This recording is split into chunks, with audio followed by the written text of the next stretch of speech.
Question number 17 is, does what I wear reflect who I am? And this is a quotation like the other ones were. Just a little quote like that. So it says, when you look back at your old photos, you want to see yourself happy and radiant. So whatever clothes you wear should make you feel beautiful, individual, and comfortable in your skin. If that's how you feel, that's how you'll look.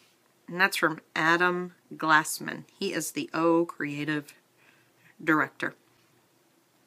I actually addressed this in, I think it was my first video. I had mentioned wanting to kind of change the way that I dressed, because I think my words were, I don't dress how I want to, I dress the way that I have to because I am overweight. Since I have lost about 20 pounds, I'm thinking here because I did put on a little bit of that weight. But moving forward, I have changed a little bit the way that I dress. I have not really lost, ooh, spider. Got him. I've not really lost so much weight that I am seeing a huge difference in the clothes that I already own, like the way that they fit me. But I do like some of the things that I see that I put on. I'm like, ugh, that's the old me. That's the me that I'm trying to change this year. So even though a couple of weeks ago in one of my weigh-in videos, I said something like, I'm not like ready for a closet purge yet or anything, I am. And there are things that don't fit me anymore, like they're too big. It's not very much. It might just be a few things. But more than that, it's clothes that I've never really liked. I just wore them because they fit. And so I might be like doing a closet purge soon. I think that would be good. But I have been changing that a lot as well. Wearing clothing that makes me feel prettier and more confident. Today I just this is just thrown on but for the video, just to be bluntly honest.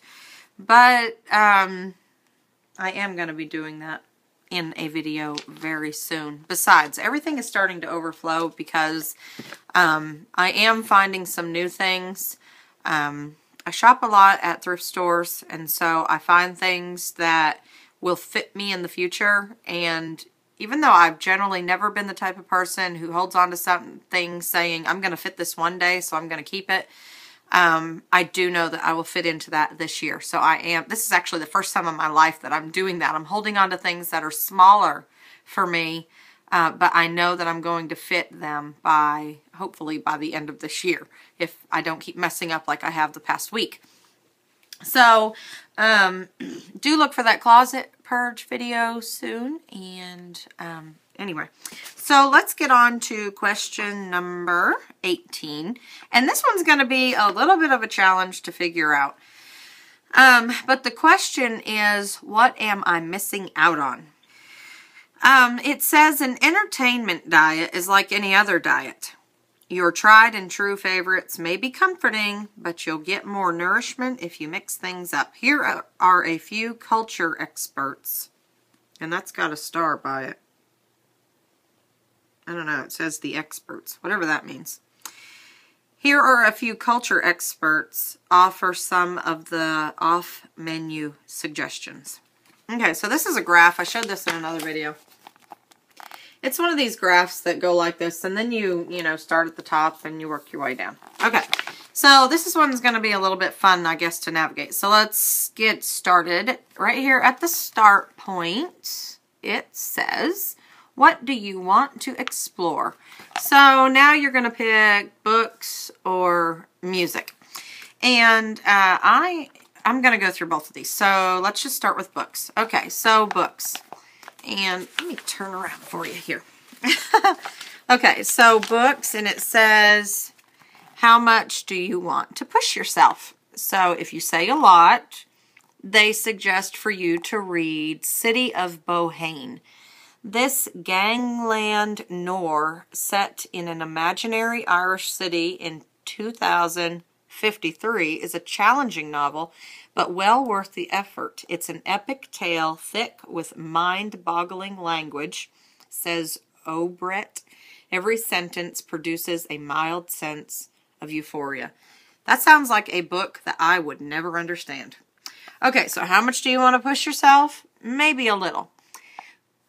Will you try poetry? Yes. Okay. Then try the Echo Anthology of International Poetry. Edited by...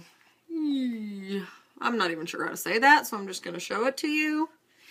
And it says, you'll find something that speaks to you in this greatest hits collection recommended by Danicat, which includes some of the finest work of the 20th century, from the masterpieces of Pablo Neruda to lesser-known gems by Leopold Sédar Senghor. Okay, so how much do you want to push yourself? Maybe a little. Will you try poetry? No. Okay, so we're going to suggest changing my mind. Even fiction devotees will be caught up in this essay collection. Smith trains her gimlet eye on the real world with eloquent musings on everything from literature to Hollywood. She's a brilliant novelist, but also a great cultural critic. Okay, so how much do you want to push yourself? And then we're going to choose baby steps. So they are also suggesting the same book, Changing My Mind. Okay, so, oh, there's another subheading here, and it was TV and film. I'm sorry, all I saw was books and music. So we're going to move on to TV and film here. So back to the start. What do you want to explore? TV and film. Want to try fantasy or stick to reality? So if you want to stick to reality, then they are suggesting this movie, Top of the Lake.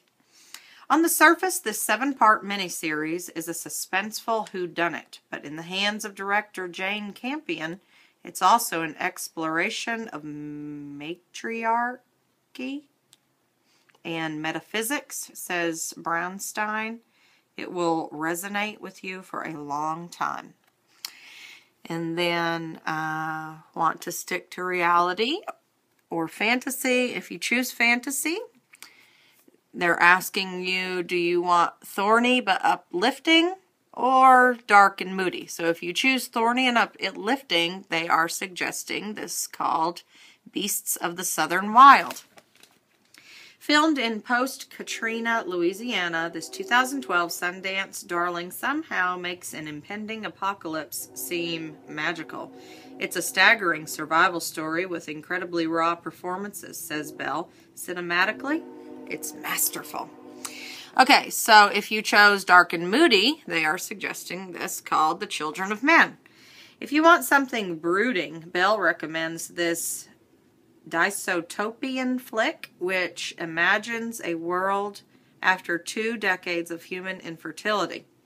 It's a haunting, high-concept thriller, she says. Even if you're not a science fiction fan, it raises profound questions about our priorities. Okay, and then moving on to music, right here. How wild and crazy do you want to get? If you say crazy, they're saying Kanye West. Keep an open mind, bombast and bloviating aside. His records are next level, says Brownstein. He's mastered a distinctive use of sound, and the result is galvanic, guttural music. And trust us, his beats are infectious. Okay, so how wild and crazy do you want to get? Not too crazy. Do you need lyrics? No. Okay, try Nick Cave and Warren Ellis. Since you're open to instrumental, Case suggests Cave and Ellis's ethereal sweeping sounds, which set the mood for gritty films like West of Memphis and Lawless. They create a backdrop of beautiful open landscapes, she says. I work to their music a lot. I want to listen now. I'm thinking, I tell you what, I'll do my best to like find other YouTubers, like to see if they've uploaded anything on these, and then I'll just like link them somewhere here, either on the page or in the down bar, something, so that if you want, you can just like click on it and check it out for yourself. Do you need lyrics? Yes. Dr. Dog. It says, this Philly-based rock band impressed Conan O'Brien and Jimmy Fallon with their catchy 1960s-inspired folk sound. Listen to their album, Be the Void, says Case. It's full of footloose, intelligent joy. So, this has definitely made me want to check out a few things, and maybe it will you as well. So, that is it. We will move on to number 19 now.